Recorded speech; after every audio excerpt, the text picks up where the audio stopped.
Merci.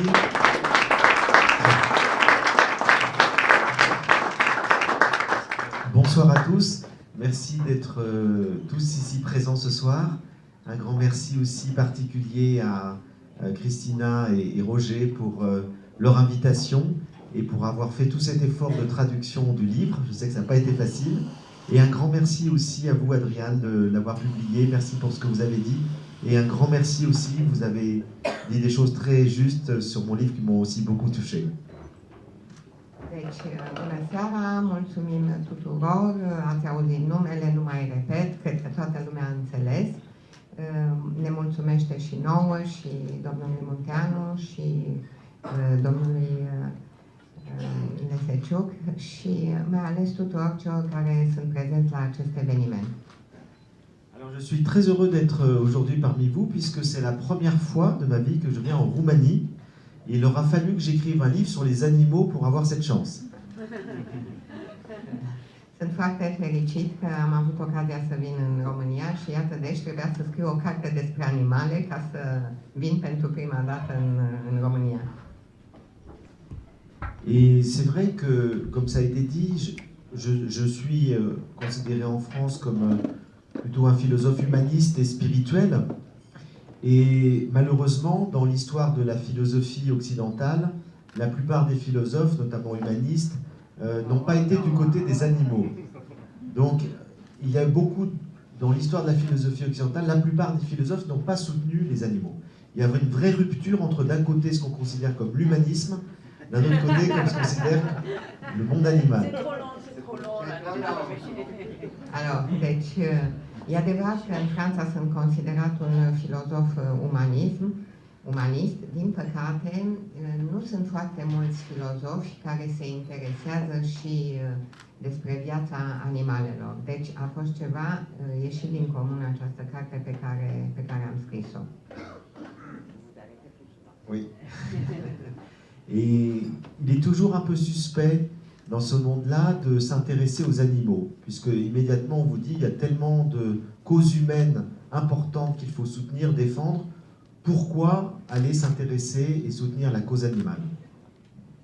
Este un pic suspect în lumea în care trăim să te interesezi de animale sau să te apleci asupra lor.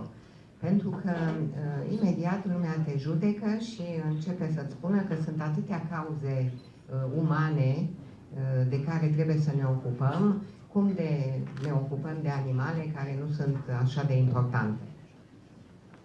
Et je réponds à ça en reprenant cette phrase du poète Lamartine qui dit « Nous n'avons pas deux cœurs, un pour les animaux et un pour les êtres humains, on a du cœur ou on n'en a pas. » Deci mă gândesc atunci la citatul marelui poet Lamartine, care spune: omul nu are decât o singură inimă, nu are două inimi, una pentru oameni și una pentru animale, are sau nu are deloc.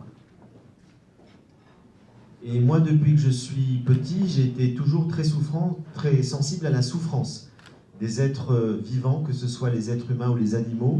Et je n'ai jamais pu vraiment faire de différence lorsque je voyais un animal souffrir. C'était très important pour moi de l'aider à ne plus souffrir, comme lorsque je voyais un être humain souffrir.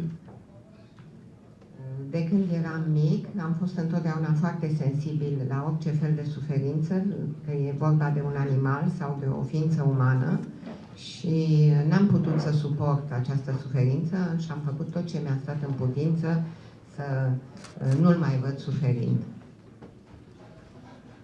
Et ce qui fait notre communauté de destin entre les êtres humains et les autres animaux, puisque nous sommes aussi des animaux, c'est justement cette capacité de souffrir, cette capacité de ressentir, d'avoir des émotions, d'avoir une sensibilité. Et c'est pour ça qu'il me semble essentiel de se battre aussi contre la souffrance infligée aux animaux. Și ceea ce este comun între noi oamenii și animale, că în definitiv și noi suntem tot un fel de animale, este că este suferința, sensibilitatea, și atunci, în acest caz, trebuie să ne batem cât mai mult pentru a evita suferința animalelor. Alors dans la tradition occidentale, on a longtemps nié cette sensibilité des animaux, parce que ça nous arrangeait bien de les utiliser, et on se donnait bonne conscience en disant qu'ils ne souffraient pas. Je donne un seul exemple, René Descartes, le grand philosophe français, faisait des expériences où il disséquait des chiens vivants, et lorsqu'on lui disait que c'était cruel, il disait non, ce n'est pas cruel, parce qu'ils ne ressentent rien, leurs cris, ce sont comme une armoire qui grince. Da, din păcate sunt foarte mulți care au considerat că animalele sunt obiecte și nu suferă, așa cum René Descartes, care făcea experiențe pe animale și decupa căței vii, când îi se spunea că suferă, spunea nu este decât un zgomot ca atunci când o ușă de dulap face zgomot când o deschizi.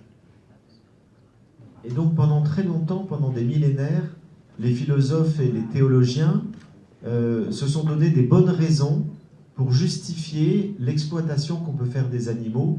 Et la raison principale, c'était qu'effectivement, les animaux n'ayant pas d'âme, comme les êtres humains, ils ne pouvaient pas sentir comme nous, ils ne pouvaient pas souffrir comme nous et qu'ils n'avaient pas du tout d'intelligence.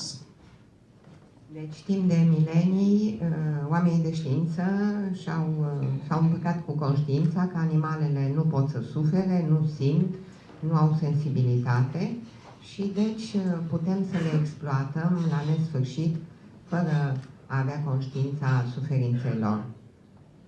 Et ce qui a changé depuis 50 ans, c'est l'observation scientifique des animaux, à travers notamment l'éthologie, qui a permis de comprendre beaucoup mieux leur fonctionnement, qui est parfois différent du nôtre. Et aujourd'hui, nous savons, grâce à la science, que les animaux souffrent, que les animaux ont une sensibilité, que les animaux ont des formes diverses d'intelligence et qu'ils ont bien souvent une conscience d'eux-mêmes. Ceea ce a schimbat în ultima vreme atitudinea față de animale este că această știință care se numește etologie a demonstrat că animalele sunt capabile de sentimente, sunt capabile de suferință, sunt ființe sensibile și că nu sunt foarte departe de ființa umană. Et je crois qu'aujourd'hui, philosophiquement, il faut sortir de cette idée très ancienne du propre de l'homme, qui considère que l'homme est différent de tous les autres animaux. Il faut plutôt considérer que chaque espèce animale a des différences particulières et que l'être humain, comme les autres animaux, a aussi ses propres différences. Este momentul, deci, să ieșim din această idee că omul este foarte diferit de animale. Trebuie să ne gândim că fiecare animal, ca și omul, au anumite particularități și că, cu toate că sunt deosebite unele de altele, asta nu înseamnă că suntem așa de diferiți. Il y a des animaux qui sont beaucoup plus doués que les autres et que nous pour se repérer sous l'eau, comme les dauphins ou les baleines qui ont une sorte de sonar extraordinaire. Il y a des animaux qui sont beaucoup plus doués que les autres et que nous pour se repérer dans le ciel, comme les oiseaux migrateurs qui ont des GPS d'une intelligence extraordinaire. Et la question c'est, nous, qu'est-ce que nous avons peut-être de différent par rapport aux autres? Așa cum există animale care se pot repera în oceane și în mări, cum sunt delfinii, prin sonarul pe care l-au, sau GPS-ul pe care l-au păsările și se reperează în aer, rămâne să ne întrebăm ce avem noi atât de deosebit față de ele, încât să le considerăm inferioare. Alors, comme vous l'avez rappelé tout à l'heure, c'est vrai que le développement de notre cerveau, du cortex préfrontal, nous a donné une intelligence abstraite, qui fait que ce qui nous différencie sans doute des animaux, c'est une capacité d'avoir un imaginaire symbolique et religieux.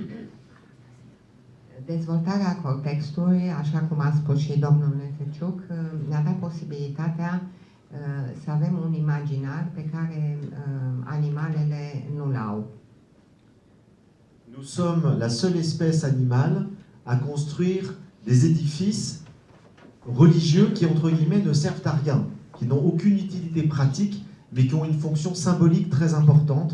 Et nous sommes aussi la seule espèce animale qui pensons à la vie après la mort et qui enterrons nos morts de manière symbolique.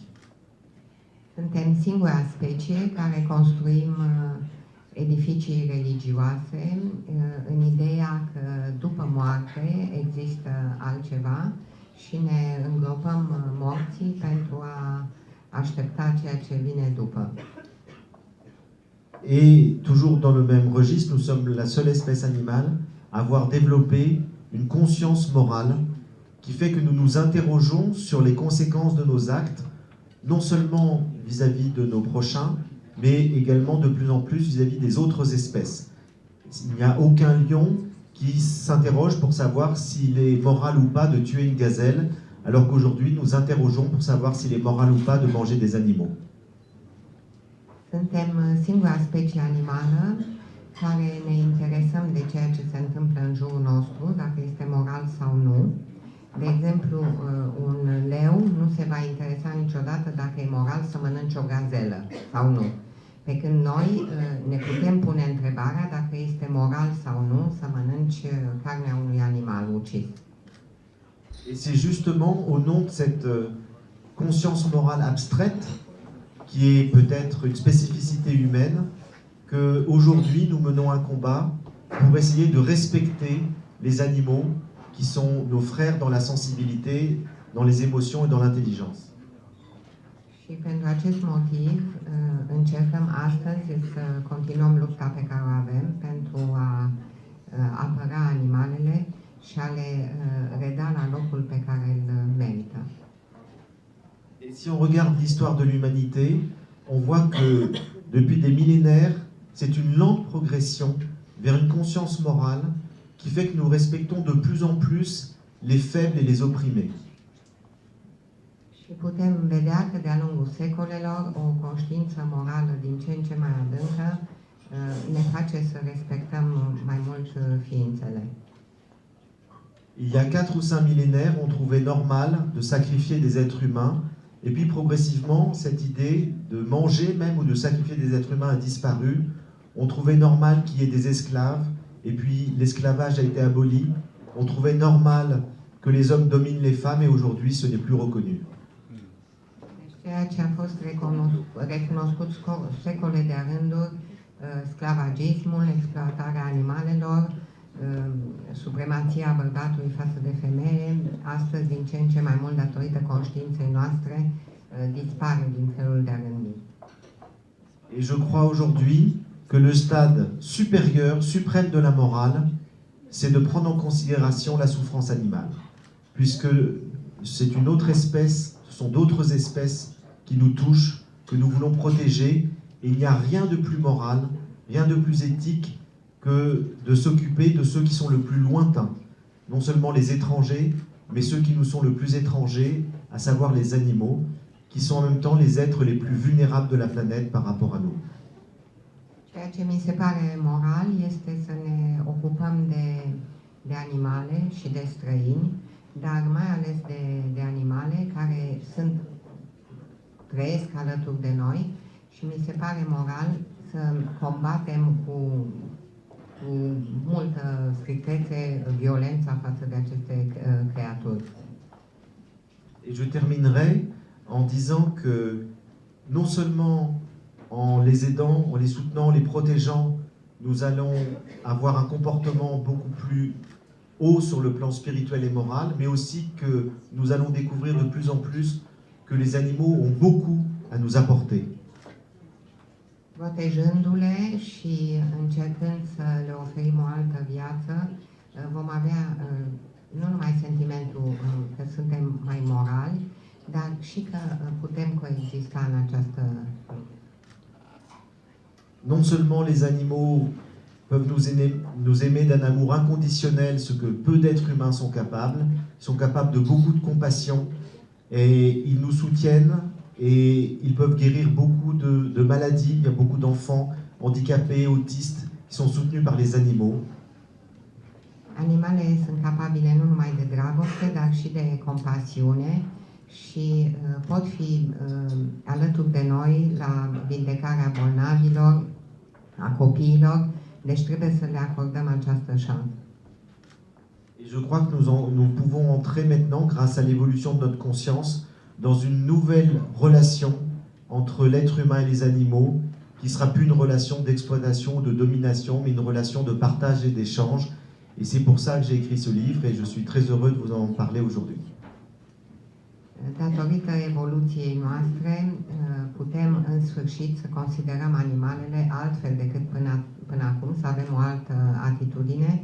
De aceea am scris această carte și